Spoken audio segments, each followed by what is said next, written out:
Hi, everyone. Welcome to our teletown hall. We're live with the Bluffton Democratic Club this evening. We just wanted to do a quick town hall this evening. We know everybody's excited to watch the vice presidential debate tonight. We have a few local candidates with us that we wanted to introduce to all of you. First, before we get started with that, we have a couple of announcements to make. So, as you know, we have had in-person absentee voting going on since October 5th, since Monday. So that started in Beaufort County on Monday. I do want to encourage everyone, if you have not yet voted, make sure you go to scvotes.gov and check your voter registration. So when you do that, you'll be able to pull up your voter registration. It'll have your name, your address, your birth date.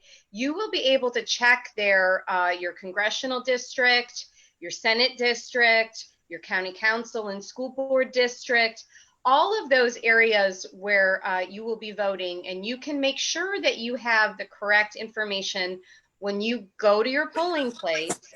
I would bring it with you, and then you can check your ballot against your voter registration card. We have had some issues, reports of folks going to vote and noticing that what was on their ballot was not matching their voter registration card.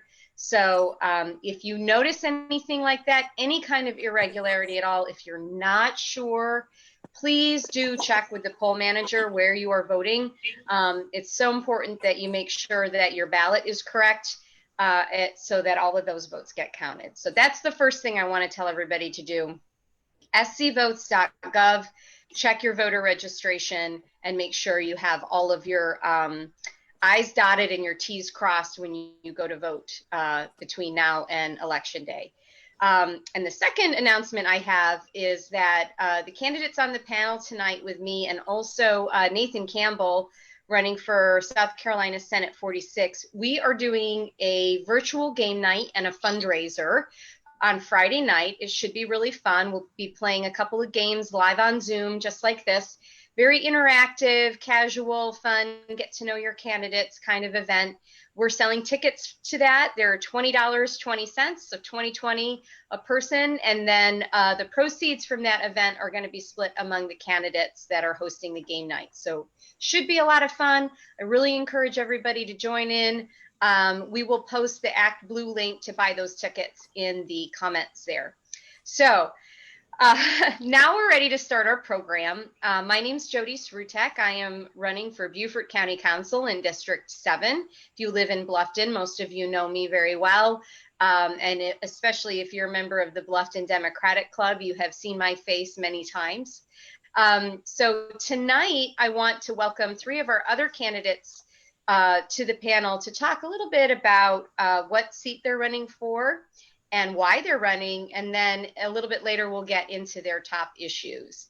So we're going to start with, I'll just go in order as they are on my screen.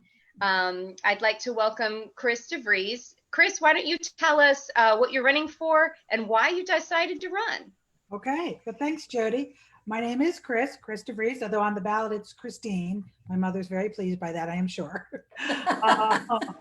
But I'm running for South Carolina House District 123. 123 encompasses almost all of Hilton Head, all but half a precinct. Half of 1A precinct is actually in a different district, and Defusky Island. So Hilton Head and Defusky Island, and I am really happy to be running.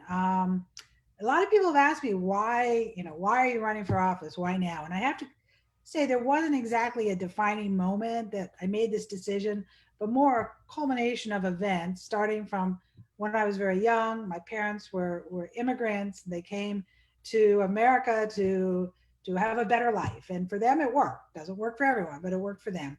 And they pushed into my soul from a very early age that in order to make a difference, that was my responsibility. That the privilege of living here was also the responsibility of making a difference. And so, as a child, I did a lot of marches and advocacy work and campaigns, even as a child.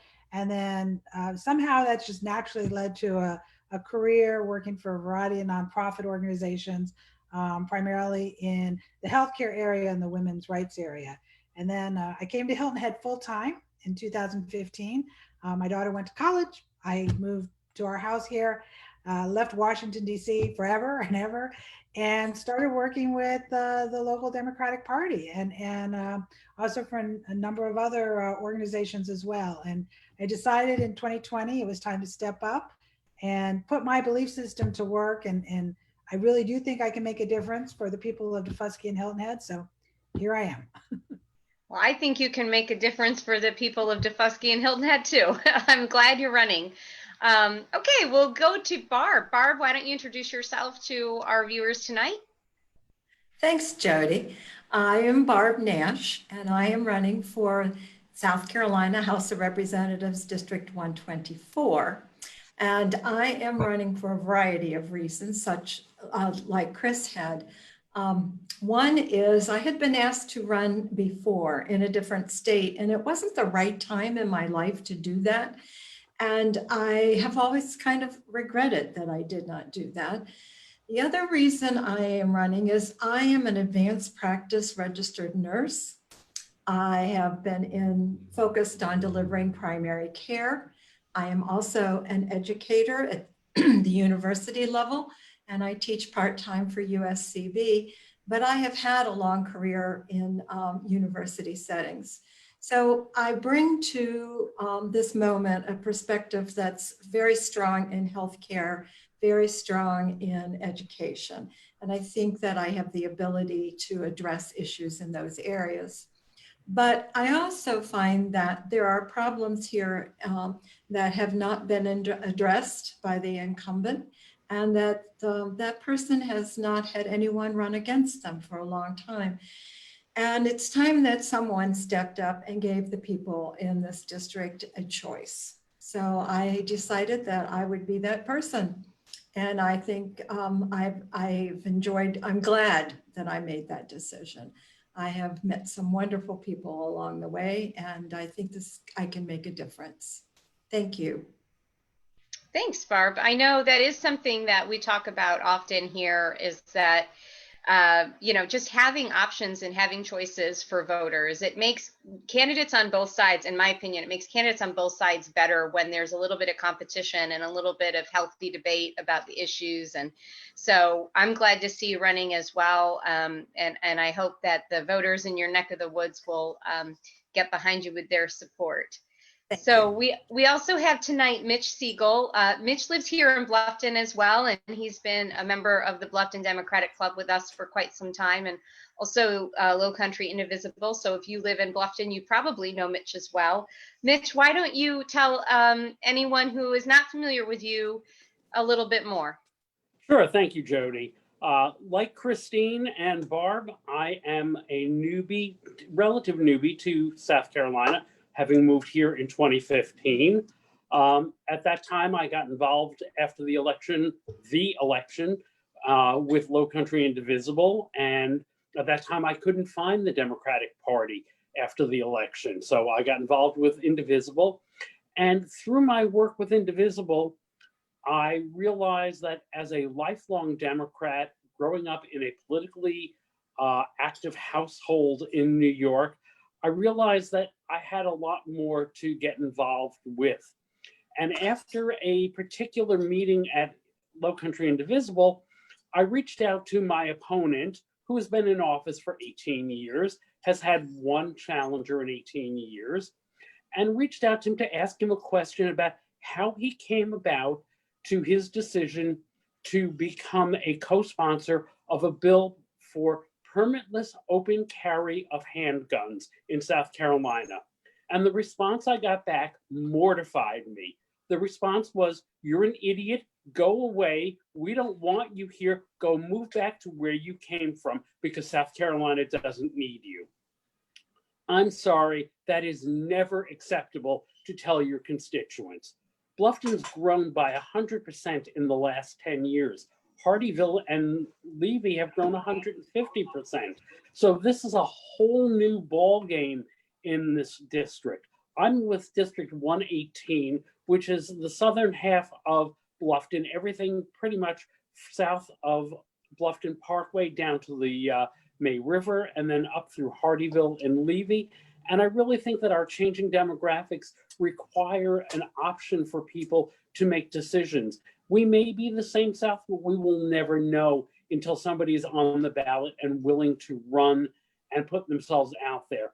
I want to make a difference. I want to give people options. I want to listen to the constituents.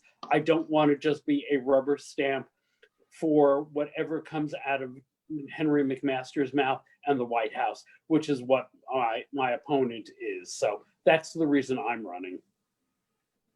Wow. I'm shocked. You know, as long as I have known you, Mitch, I have not heard you tell that story before. I didn't realize that that was the sort of catalyst for you. I mean, I knew that was an issue that you are passionate about, of course, but because that's where I met you actually at the March for Our Lives walk that was organized by students in Beaufort County a few years back. I think that's where we met. Very interesting. Very interesting. So that was great. It's about 6:15 now, so we're doing really, really well on time. And I think we have, we can dive into some of your top issues. So why don't we just go in order and just have each of you talk about the top 3 issues that are the most important to you and the things that you really want to get to work on. All 3 of you are running for House seats. So when you get up there to the House, what is it that you want to work on? Chris, why don't we start with you, House 123. Okay, thanks, Jody.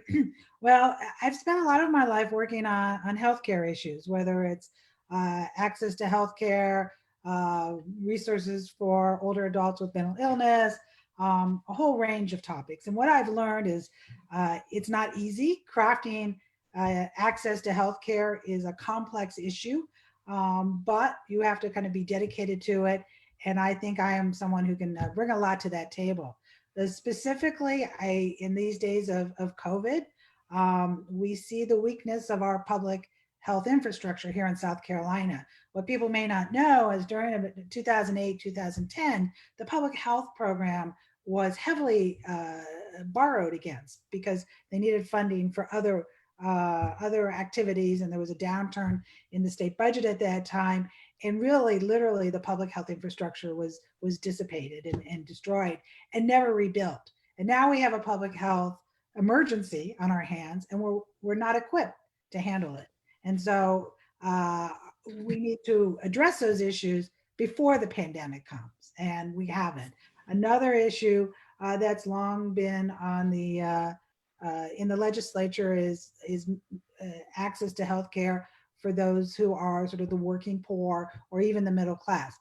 South Carolina was one of 14 states that elected not to expand Medicaid when given the opportunity under the Affordable Care Act. What people may not know about that is that it was going to be primarily paid for with federal tax dollars. So we paid for it, we just didn't get it. And now again, with people losing their jobs under the pandemic, and they are also losing access to health insurance, and it has made our situation even more critical, which would have been buffered somewhat if we had expanded access to Medicaid. And that will be one of my first priorities when I get to the state legislature.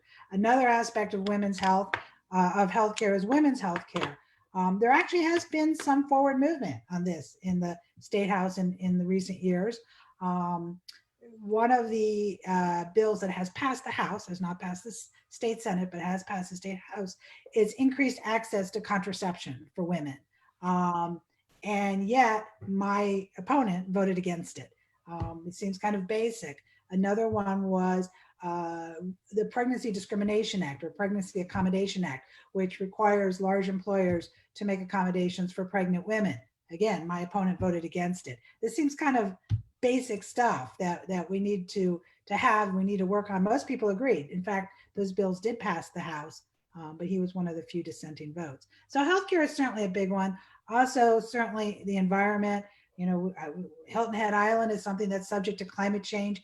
Beaufort County was ranked as the #1 climate change, vulnerable to climate change in the whole country. So obviously that's an issue. And finally, of course, education. We talk about education a lot in the state, and yet we don't do a lot about it. And again, my opponent votes about 90% of the time against the teachers.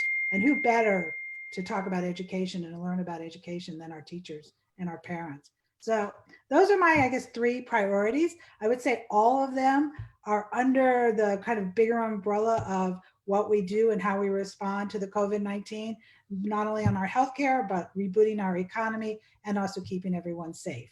And so I would say that is really the number 1 priority. And we have to really look at everything from that perspective in the next year. Great. Yes, definitely. I think we may be hearing some themes tonight. I know healthcare and education are important to me as well. And, just as a voter, I wouldn't be doing very much with that on county council, but, as a citizen who lives here in South Carolina, I've lived in South Carolina since 2003, and as you all know, I have a child with a complex medical history and who's had some very serious health issues. So healthcare is one of my top issues as well. And I know, Barb Nash, that is one of your key issues as well, is it not? Absolutely. Before I say something about that, I failed to share with our viewers what District 124 encompasses. And that is all of the city of Beaufort, except for one little chunk that's taken out of it. It's Ladies Island, Data Island, a little bit of St. Helena Island. It's Paris Island, although one is not allowed to campaign on Paris Island. It's Port Royal, Mossy Oaks, and a little sliver of Burton. So it's one of the prime examples of gerrymandering at its best. So it's very important what you said earlier about checking to make sure you know what district you live in, and in order to vote and vote knowledgeably. I want to say I echo what Chris just shared about healthcare. I have been on the provider end of it for many years, as I said, in primary care. South Carolina likes to hover around number 45 in its healthcare values out of 50 states. And our infant and maternal mortality rate is just disgraceful. I am appalled that we turned down Medicaid expansion. That would have allowed access to care for a great number of people. I also know that we only have like 42,000 nurses in the state of South Carolina, and that we are number 4 on the list of nursing shortage.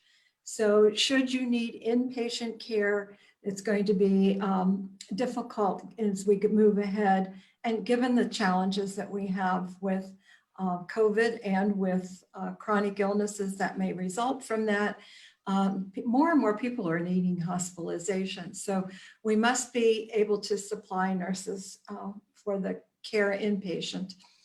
I also know that we have a shortage of primary care providers, and there are some barriers in place in the legal system that keep nurse practitioners, advanced practice nurses, from practicing to the full extent of their abilities, their licensure, their education, their training. And we need to look at what we can do to remove or at least lessen those restrictions, so that we also might be able to provide incentives for nurse practitioners to go into underserved areas. But I have to tell you, the last time I looked at a map of South Carolina and asked to see the underserved areas, almost the entire state lit up when it comes to healthcare.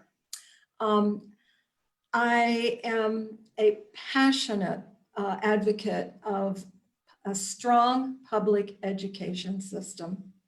We owe it to the children of this state to move us from number 48 to number 1 in terms of public education.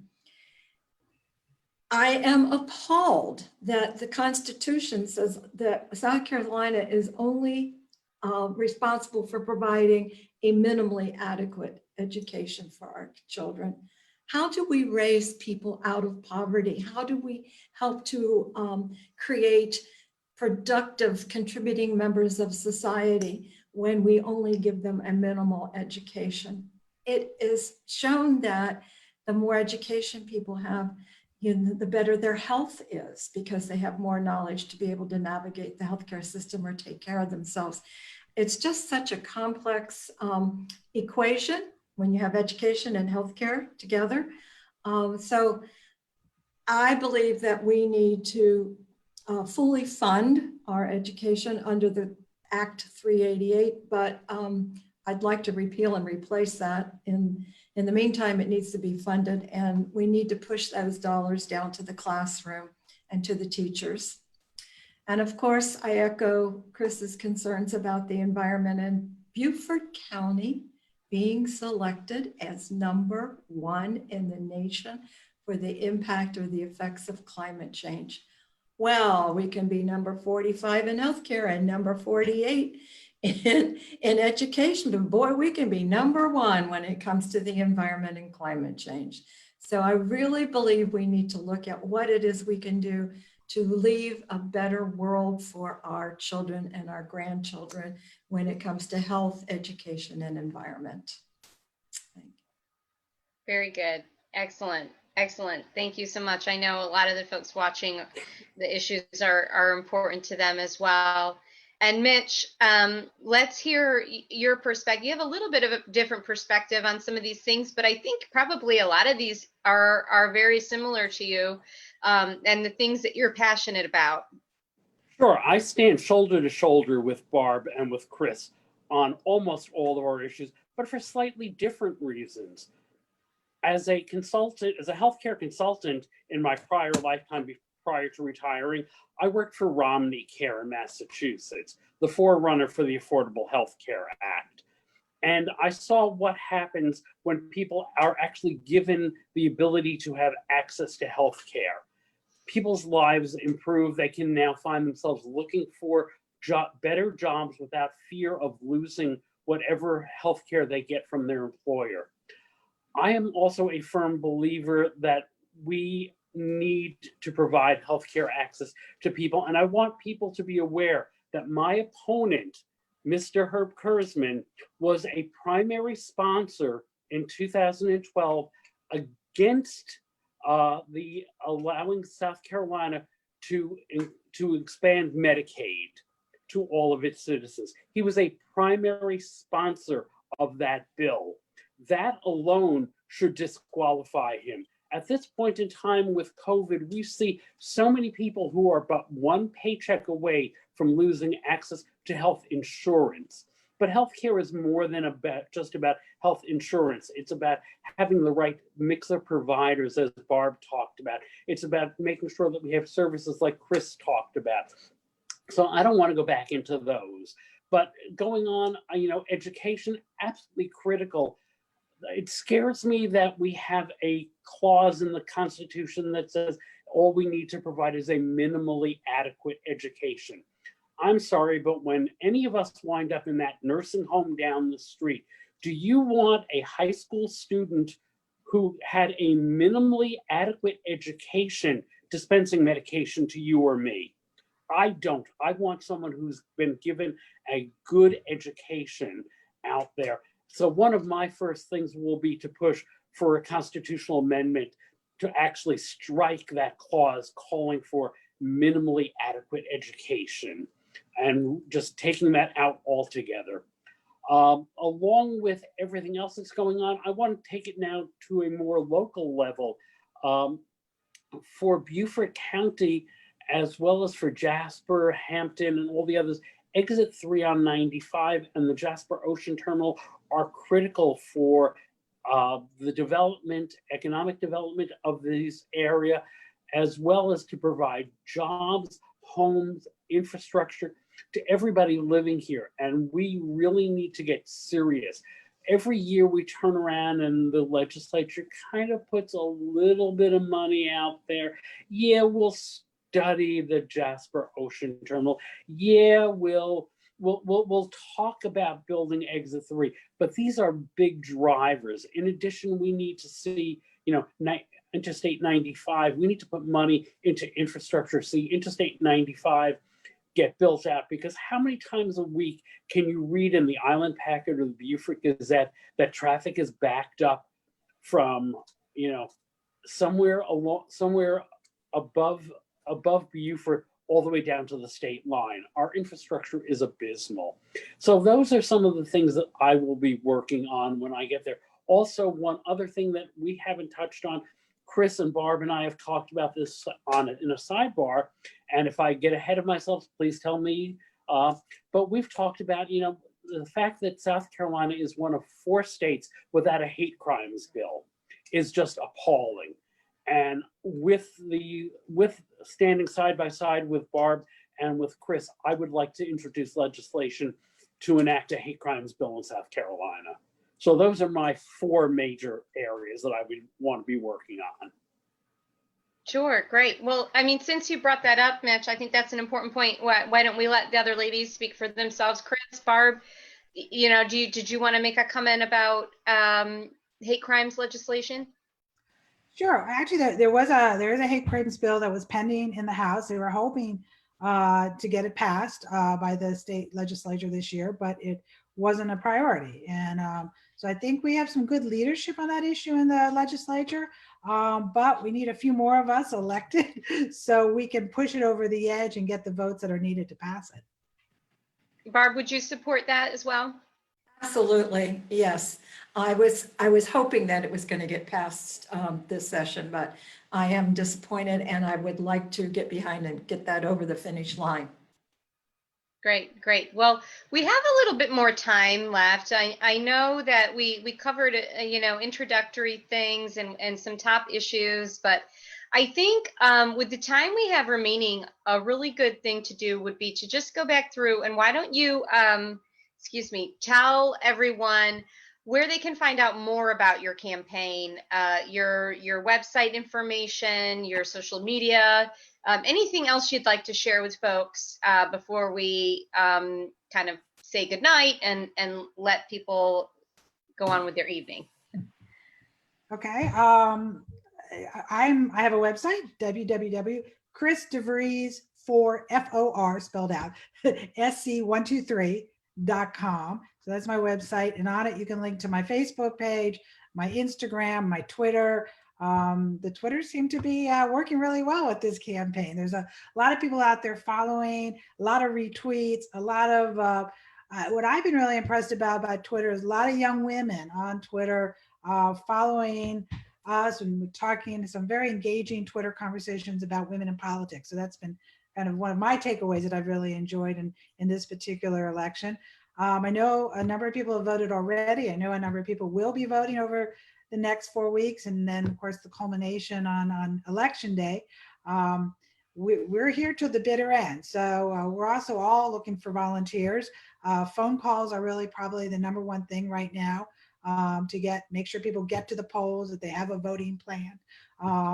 There's some of the lines have been long, so a couple people have called and asked, sort of alternative ways to vote. So we're all available. Please do contact us if you have any issues voting, if you just have questions about how to vote. We're here as a resource on that as well. Great. Yeah, absolutely. I'm so glad that you touched on that. I've been telling people, have a plan, have a plan, have a plan, and then have a backup plan. I have had some adventures in voting in my lifetime, so I no longer am comfortable leaving it to election day. So I like to vote in person, absentee always, but even the lines for that have been long this week. So, bring a little chair or a stool if you need to, a book to read, a snack, a bottle of water, whatever you need, just to make sure that you are ready. And of course, as we said before, please check your voter registration and find out exactly what districts, and look at your sample ballot, see what you're going to be voting on. Barb, why don't you share with us your contact info and any last requests if people are interested in getting involved in your campaign? Well, I do have a webpage, and I can be found at www.barbnashsc124.com, and you'll find that it tells about me, it tells about my stance on the issues. It also has a page for endorsements, and you can see that I have been endorsed by Jamie Harrison, as have others, and that Planned Parenthood, Moms Demand Action, on some other endorsements. And of course, there's a way to donate, and I appreciate it if anyone would care to do that. I also have a Facebook page, and I have been putting out information that way. I have to say that I don't get a lot of emails to my email address, which is barbnash4schouse124@gmail.com. But any way that you can find me, I am willing to respond to questions and concerns and issues. If you would have told me last December that I would have a Twitter account, I would have told you you were crazy. But I do, and I have found that there have been, as Chris says, interesting exchanges on the Twitter account. And I also find that people are able to identify with me as a healthcare provider and share with me some of their stories and their concerns. So please feel free to reach out, ask questions. I appreciate the fact that some folks who do not hold the same values I do have made comments. But I have to say, by and large, they have been very respectful and civil. And I think that is a way for us to move ahead, is to talk to each other. So if you have questions or comments, please connect with me. Thanks. Great. Mitch, you're up. Let's hear it. Where do we find more about Mitch Sieger? Sure, you can find me on Facebook, Mitch, the number 4, SC, the number 118, the House District. That's my Facebook page, and I can be found on my webpage at www.mitchforsc118.com. Sound like a familiar theme there? Unlike Barb, and I think probably Chris, I have actually gotten quite a bit of very nasty responses on my Facebook page from people telling me, we don't need you liberals here. Go away, just move. We don't want you here. I'm like, I want to ask them who died and left them entitled to make that decision for everybody else. So it just, you just have to wonder where people are coming from. So like everybody else, you can donate to my campaign on either through my Facebook page or through my webpage.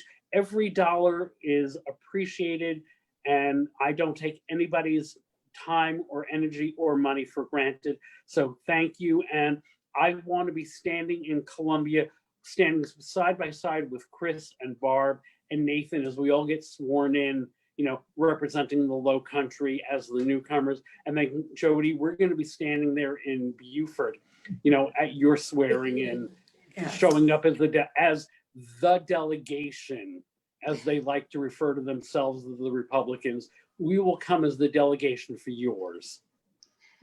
Well, I appreciate your confidence.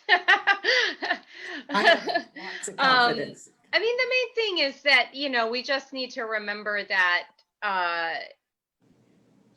they have polls and they have newspaper articles and things like this, but none of that really matters until folks get out there and vote, right? So that's the main thing. And we're all neighbors here.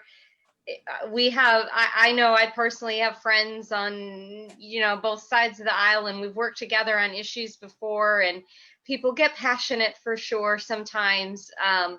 But I think that, like, to your point and to Barb's point, is that, when we have open lines of communication, that's really where the work gets done. And you sometimes you got to get in there and hash it out to make some progress. So, yes, just for myself briefly, Srutek for countycouncil.com, SRUTEK.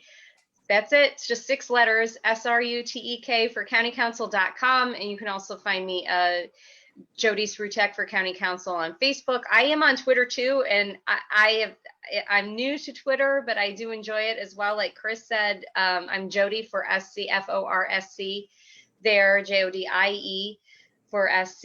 And I am enjoying it well, especially during debate night, because in this COVID era, normally I would be watching with friends, but we can't do that. So it's a way to kind of chat with each other that way on virtually. So we are just about finished tonight. So just a few reminders. Again, scvotes.gov to check your voter registration information.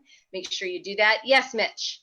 Yeah, I just want to remind everybody that in addition to absentee in-person voting, remember that if you are voting absentee by mail, you must have that ballot witnessed, and the witness's address must be on that ballot, on that information as well, or your ballot will not be counted. So please make sure that you follow all the rules and regulations, though they change daily.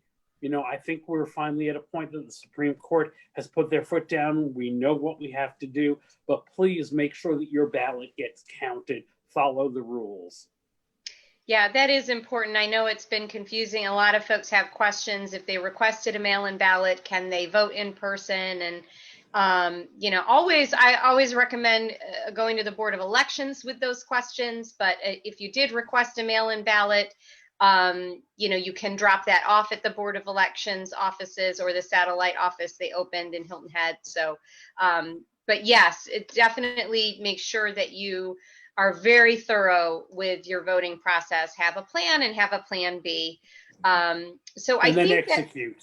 Yes, exactly. Well, I know everyone watching tonight is anxious to get ready, get dinner, get the kids settled, and then watch the debate this evening. So thank you so much for watching, everyone, and have a great night. Thank you. Thank you.